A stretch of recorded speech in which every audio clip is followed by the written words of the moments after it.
ನಿಮಗೆ ಅಕಾಟ್ಸುಕಿ ಮೆಂಬರ್ಗಳ ರೋಬ್ಗಳ ಮೇಲಿರೋ ಈ ಕ್ಲೌಡ್ ಸಿಂಬಲ್ಗಳ ಅರ್ಥ ಗೊತ್ತಾ?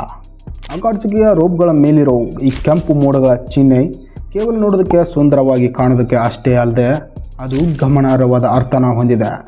ಈ ಅಕಾಟ್ಸುಕಿ ಆರ್ಗನೈಸೇಷನ್ ಹುಟ್ಟಿದ್ದು ಅಮೆಗಾಕುರೆ ಅನ್ನೋ ವಿಲೇಜ್ನಲ್ಲೇ. ಇಲ್ಲಿ ಅಮೆಗಾಕುರೆ ವಿಲೇಜ್ನ ಯುದ್ಧದ ಸಮಯದಲ್ಲಿ ಬಿದ್ದ ರಕ್ತದ ಮಳೆಯನ್ನು ಈ ಕೆಂಪು ಮೋಡಗಳು ಪ್ರತಿನಿಧಿಸ್ತವೆ.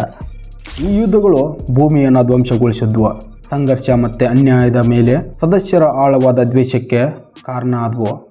ಸಿರೀಸ್ನ ಹೆಚ್ಚು ಸಮಯದಲ್ಲಿ ಅಕಾಟ್ಸುಕಿಯ ಲೀಡರ್ ಆದ ಫೇನ್ ನಗಾಟೋ ತನ್ನ ತೀವ್ರವಾದ ವಿಧಾನಗಳ ಮೂಲಕ ಈ ಹಿಂಸಾಚಾರ ಚಕ್ರನ ಕೊನೆಗೊಳಿಸೋಕೆ ಪ್ರಯತ್ನಿಸೋದನ್ನು ನಾವು ನೋಡ್ತೀವಿ.